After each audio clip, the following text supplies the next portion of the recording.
오늘도 뜨거운 이슈 시원하게 풀어보겠습니다. 킹스맨 김수민 사평론가 나오셨습니다. 안녕하십니까? 네, 반갑습니다. 자, 국빈 방미 마치고 귀국한 윤석열 대통령 어제 수석 비서관 회의를 통해서 방미 성과에 대해서 후속 조치 나선 모습입니다. 어떤 조치를 당부했습니까? 네, 이번 한미 정상회담을 두고 윤석열 대통령은 안보를 비롯해서 산업, 과학기술, 교육, 문화 등 모든 면으로 동맹을 확장시켰다는데 큰 의미가 있다라고 평가를 하면서 네. 무엇보다 미래 세대, 청년 세대에게 기회의 플랫폼이 되도록 후속 조치를 구체화해달라라고 지시를 내렸습니다. 자, 오늘은 윤석열 대통령 주재로 국무회의가 예정되어 있습니다. 아마 이 국빈 방문 성과를 발판으로 국정 동력 확보에 나설 걸로 같아요. 네, 보통은 이제 월요일에 수석 비서관 회의를 네. 갖고 화요일에 국무회의를 갖는데 격이 국무회의가 더 높죠. 그렇죠. 근데 이 국무회의를 오늘은 생중계를 하겠다고 합니다. 그러면서 한미 정상회담 결과에 대해서 대국민 보고를 갖겠다라고 하는 것이 대통령의 방침이고요. 이것은 이제 외교 안보에서 돌파구를 찾았다라고 보고 적극적으로 국민들에게 알리겠다. 뭐 전국의 하나의 돌파구로 보겠다라고 하는 것이고, 뭐 쉽게 얘기하면 집안 식구들하고 갈등이 있을 때 그 갈등이 잘 안 풀릴 때 이런 얘기를 가끔 하잖아요. 내가 지금 밖에 나가가지고 이것저것 받아왔다. 뭐 하고 다 했는데 이렇게 얘기하죠. 밖에 그런 나가서. 것을 또 국정의 홍보 포인트로 윤 대통령이 삼고 있는 것이 아닌가 분석이 됩니다. 자, 그건지는 뭐 알 수 없지만 여론조사 보니까 어제 나온 여론조사는 지지율이 4주 만에 반등한 모습입니다. 아마 방미 성과, 특히 오신선언 긍정적으로 작동했다고 봐야 될 것 같습니다. 네, 리얼미터가 지난 4월 24일부터 28일까지 닷새 동안 전국 만 18세 이상 유권자 2,507명 대상으로 윤석열 대통령 국정수행 평가를 조사를 했는데요. 긍정평가가 지난주보다 1.9%포인트 상승한 34.5%로 나타났습니다. 일단 상승폭이 아주 크다고 볼 수는 없더라도 하락세가 이어지다가 그 상승세로 반전이 된 부분이 있고, 그렇죠? 또 지난주 금요일까지 이뤄진 결과이기 때문에 정상회담에 대한 어떤 평가 이런 것들이 이번 주에도 이어질 수 있는 부분이 있습니다. 그래서 현재로서는 윤석열 대통령 지지율이 반등할 수 있는 요인으로 가장 1순위로 꼽히는 사안이 워싱턴 선언이라든지 한미 정상 외교가 됐습니다. 자, 대통령실 따르면 이 경제 성과로 59억 달러 투자 유치, 또 한미 동맹 확장 이 얘기를 적극 홍보하고 있는데 후속 조치가 어떻게 이루어지는지 지켜보기로 하고요. 다만 대통령 순방 다녀오면 여야가 좀 성과를 공유하기 마련이잖아요. 이번에 그런 소식이 있나요? 일단 확실한 것은 여당인 국민의힘과는 성과 공유하는 자리가 있을 것이다 라는 게 유력시 됩니다. 다만 야당하고의 자리가 마련될 거냐 이게 불확실했는데요. 어제 대통령실 관계자가 언론에 밝힌 바에 따르면 그런 대통령 회동과 관련된 부분들이 여야 원내대표들 간 모임에서 제기될 수 있고, 합의가 되면 대통령실로서는 마다할 이유가 없다라고 밝혔어요. 그래서 여지를 열어놓은 것으로 보이는데, 근데 이것이 이제 원내대표들을 불러서 설명을 할 수도 있는 거라서 그런 경우도 민주당이라든지 야당에서 받아들일 수 있을지가 관건이고, 그리고 역대 대통령들 사례를 보면 한미 정상회담이 끝나고 나면은 보통 여야 지도부 회동이 있긴 했습니다. 근데 예외적인 사례들도 몇 번 있는데 민주당의 2009년 같은 경우 2009년 6월에 이명박 정부 시절이죠. 이명박 전 대통령이 한미 정상회담 끝나고 야당과 공유하는 자리를 가졌는데, 이때 당시에 민주당 대표 정세균 대표 불참을 했습니다. 이 시점이 노무현 전 대통령 사망하고 얼마 안 된 시점이라서 이에 항의하는 이런 목적으로 또 불참이 있었거든요. 대개 여야 관계가 좋지 않을 때는 한미 정상회담 성과 공유가 잘 안 됐었다라고 하는 것도 하나의 역대 사례에서 볼 수 있는 법칙입니다. 그렇군요. 자, 국내 주요 현안도 많이 있습니다. 특히 최근에 통과됐던 간호법 거부권 행사가 관심이 되고 있는데, 이에 대한 논의도 이루어질 것 같아요. 네, 거부권 행사에 대해서 대통령실 쪽은 다소 조심스러운 그런 입장이기는 합니다. 왜냐하면 거부권을 행사한다는 것이 이를테면 간호법을 가장 찬성해왔던 간호사 단체 이쪽에 반발을 살 수 있는 그런 부분이 또 있는 것이고 네. 근데 그런 한편으로는 간호법에 반발하고 있는 의사 단체, 다른 단체들 간호조무사 단체에 예. 대해서도 신경을 쓰지 않을 수 없기 예. 때문에 일단은 신중한 그런 기류를 보이고 있는데 근데 이런 신중한 기류도 결국에는 행사를 하려고 하는 그 준비가 아닌가라고 하는 그런 전망도 한편으로 나옵니다. 양곡법에서 이제 두 번째 제2요구권 거부권 행사가 될 수도 있다 이렇게 짚어주셨습니다. 자, 한편 윤석열 대통령 국빈 방미 이후에 한반도의 시계도 빠르게 돌아갑니다. 일본 언론에 따르면 기시다 총리가 7일이나 8일 정도에 한국에 방문할 수도 있다. 네. 이렇게 보도가 됐어요. 네, 요미우리 신문에서는 취임 후에 기시다 총리가 네. 처음으로 한국을 방문하는 것이 5월 7일, 8일에라도 실현되는 방향이라고 전해졌습니다. 네. 뭐 당장에 다음 주에도 가능하다, 그렇죠. 이번 주에도 가능하다 이렇게 볼 수 있는 거죠. 그리고 아사히 신문, 마이니치 신문, 니혼게이자이 신문 이런 여러 언론들이 한일 정상회담을 하는 방향으로 5월 초순에 방한을 하는 것으로 조율에 들어갔다 이렇게 보도를 했습니다. 앞서 대통령실은 이 보도 관련해서 사실 아니다 입장을 내놨는데 어제 양국 정부가 공식적으로 합의에 이른 모습이 있는 것 같고요. 네. 오늘은 기시다 총리의 방안 발표할 예정이라는 걸 밝혔어요. 네, 사실이 아니다는 예. 발표할 만큼 다 조율되진 않았다. 뭐 이렇게 볼 수 있을 것 같고 가닥은 다 잡혀 있었던 게 아닌가 그렇게 네. 보여집니다. 그래서 이제 오늘 공식적으로 양국 정부가 발표를 할 예정이 되겠고요. 네. 어쨌든 기시다 총리의 방안은 뭐 성사가 거의 100%다라고 볼 수가 있겠고 이것이 이제 셔틀 외교, 양국 정상이 오가는 외교의 형식이 복원이 되는 것이고 이것은 2011년 이후에 12년 만에 있는 일이다라고 볼 수 있습니다. 당초 뭐 G7 정상이 할 때 그 이후에 여름 정도에 답방할 거다 이렇게 관측이 많이 됐었는데 네. 갑작스럽게 이렇게 당겨진 이유가 있을까요? 뭐 한미 정상회담 아니면 곧 있을 한미일 정상회담 네. 뭐 이거 준비하는 차원으로 봐야 되는 겁니까? 네, 한미 정상회담하고 한미일 정상회담. 한미일 정상회담 같은 경우는 G7 정상회의 네. 때 있을 예정인데 근데 그 사이에 한국과 일본이 또 만난다라고 하는 거는 그만큼 관계가 긴밀하다라고 하는 걸 보여주는 네. 그런 의도가 분명히 있다고 볼 수 있겠습니다. 그리고 한미 정상회담에서 한미 간의 군사협력 강화 이것이 중요한 주제로 거론이 되고 합의가 됐었는데 이걸 여세를 몰아서 한일 안보 협력에 대해서도 논의를 하고 또 한미일 안보 협력 얘기를 G7 때 해야 될 것 같은데 네. 그 전에 한일 간에 또 미리 조율할 수 있는 부분들 이런 것들을 맞춰본다라는 그런 차원이 또 깔려 있습니다. 기시다 총리의 우리 한국 방문 여러 가지 의미가 있어 보이는데 일단은 우리 물컵 반잔 얘기를 했잖아요. 네. 물컵 반잔을 채워줄 수 있을지 관심이 되는데 우리 입장에서 얻어야 될 게 있을까요? 일단 아무래도 많은 국민들이 아쉬움이라든지 또 네. 반대도 하고 있는 강제동원 해법에 관련된 부분이 있겠습니다.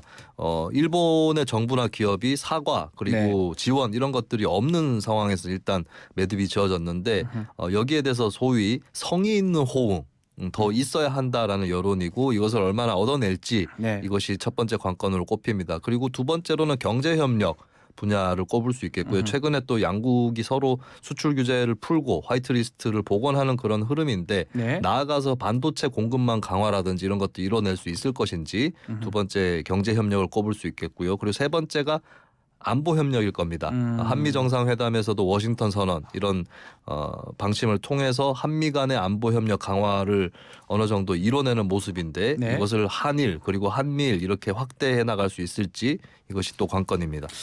다만 지금 이웃 나라 중국의 움직임도 심상치가 않습니다. 한미 정상회담 이후에 공식적으로 반발한 입장도 발표를 했고요. 최근에 간영 매체 CCTV에서 한국 전쟁 관련된 드라마를 긴급 편성했더라고요. 네, CCTV가 중국의 6.25 참전을 소재로 한 드라마를 긴급 편성을 했습니다. 이건 뭐 의도가 있다고 봐야 될 것 같은데요. 네, 압록강을 건너다라는 예. 드라마인데 40부작 이거든요. 예. 드라마 1, 2부 재방송이 또 편성이 됐는데 마침 윤석열 대통령이 이번 미국 의회 연설에서 장진호 전투, 미국이라 유엔군들하고 그렇죠. 이제 한국군이 같이 중국군을 상대로 싸웠던 이 전투를 거론을 했는데 사실 압록강을 건너다라고 하는 이 드라마에도 장진호 전투 등이 들어가 있습니다. 이것은 이제 한미 간의 반대잖아요. 한미 간의 결속을 분명히 의식하고 예. 여기에 대해서 한국 전쟁 때의 기억까지도 끄집어내서 다시 한번 좀 경계 태세를 발동하는 것이 아닌가 이렇게 관측이 됩니다. 북한 매체들도 지금 중국 언론들이 한국의 외교정책 비판하는 보도 적극적으로 소개를 하고 있는데요. 중국하고 북한 어떤 입장을 내는지 또 지켜봐야 될 것 같습니다. 다음은 정치권 소식입니다. 자, 검찰이 돈봉투 중심에 있는 송영길 전 대표 또 캠프 관계자에 대한 추가 압수수색에 들어갔어요. 네, 그렇습니다.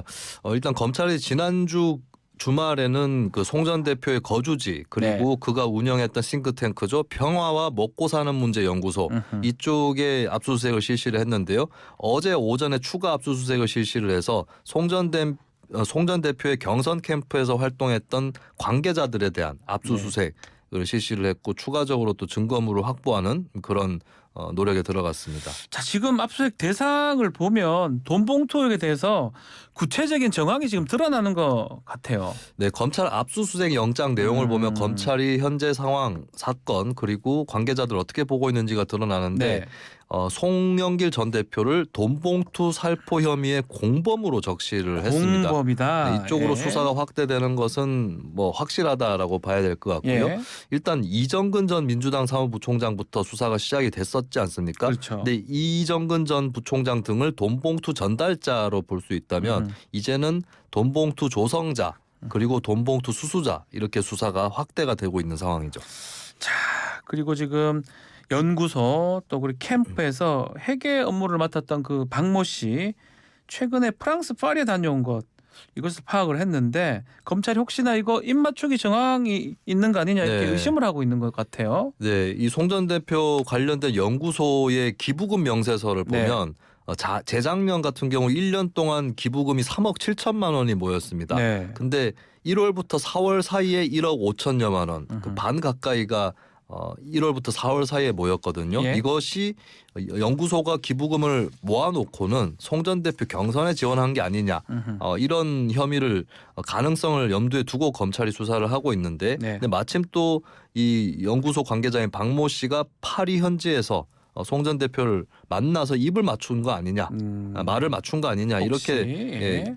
물론 이제 송 전 대표는 부인을 하고 부인하고 있는데 있겠죠. 검찰이 혐의점을 또 보고 있습니다. 그리고 YTN에서 단독 보도한 바에 따르면 이 압수수색 연구소에 대한 압수수색 결과로 CCTV 저장 기록이나 차량 출입 기록을 확보를 했는데 연구소 사무실 하드디스크가 최근에 교체된 정황을 확인한 것으로 알려졌다. 그래서 증거인멸에 대해서 조직적 증거인멸에 대해서도 검찰이 가능성을 염두에 두고 있다는 소식이 나왔습니다. 자, 이에 송 전 대표 초강수를 둔 것 같아요. 오늘 자진 출두하겠다 네. 밝히고 또 뭐 기자회견도 하겠다 이렇게 얘기를 하고 있는데 어떤 의도로 봐야 됩니까? 일단 검찰은 수사를 아랫선부터 시작을 해서 네. 송 전 대표 차례가 오면 그때 부르겠다라는 입장이고 송 전 대표하고는 검찰 출석 일정을 조율한 바 없다라고 하는 그런 입장을 밝혔었는데요. 네. 하지만 송 전 대표는 본인을 얼른 수사해달라 이렇게 얘기를 하고 있고 이것은 수사의 수순과 좀 별개로 나는 떳떳하다. 내가 이렇게 해서라도 결백을 입증하고 싶다라고 하는 그런 메시지의 성격도 있어 보입니다. 이렇게 자진 출두하는 거 과거 사례도 있었을까요? 네, 과거에 몇 차례가 있었는데 대표적으로 이회창 총재가 있었습니다. 예. 한나라당 총재죠. 네, 예. 2003년 12월 불법 대선 자금 뭐 그때 차떼기 의혹이라고 했었죠. 굉장히 네. 유명한 사건인데 그때 이회창 한나라당 전 총재 신분이었는데 직접 그냥 출두를 해서 뚜벅뚜벅 본인이 출두해버렸어요. 네, 사실 예. 입건도 안 된 상황이었는데 예. 예, 그렇게 출두를 해서 조사를 받았고 여기에는 이제 본인의 어떤 결백함이라든지 이것뿐만 아니라 네. 노무현 전 대통령 또 그 대선 자금 문제가 있었잖아요. 그렇죠. 그쪽을 압박하는 목적, 정치적 승부수였다라는 평가도 있습니다. 그리고 2012년 7월의 일인데 박지원 당시 민주통합당 원내대표가 네. 예고 없이 대검찰청의 피의자 신분으로 이건 저축은행 비리 사건이죠. 그렇습니다. 예. 그리고 그때 또 들고 간 게 있습니다. 수첩을 들고 갔는데 네. 자신의 일정이 빼곡하게 적힌 수첩이었거든요. 이 수첩으로 내가 알리바이를 다 입증하겠다. 네. 뭐 결국에 4년 만에 무죄를 받았던 무죄를 그런 받았고요. 사건이 있었습니다. 네, 알겠습니다. 자, 오늘 검찰이 어떻게 할지 한번 지켜보기로 하고요. 기자회견도 한번 보는 게 볼 수 있을 것 같습니다. 자, 다음은 양대 노총의 전국 집회 소식입니다. 어제 근로자 날이었는데 전국에서 양대노총 집회가 계속 다 열렸는데 서울에서는 약 6만여 명이 참가를 했네요. 네, 양대 노총을 포함한 노동자 단체들이 서울 도심에서 동시다발적으로 네. 집회를 열었습니다. 일단 뭐 양대 노총 집회 주최 측 추산 한 6만 명 정도 네. 참석을 했고 아무래도 집회가 있기 때문에 교통이 혼잡한 그런 구간도 생겼습니다. 특히 이제 집회에서 많이 강조된 부분은 노조 탄압 중단.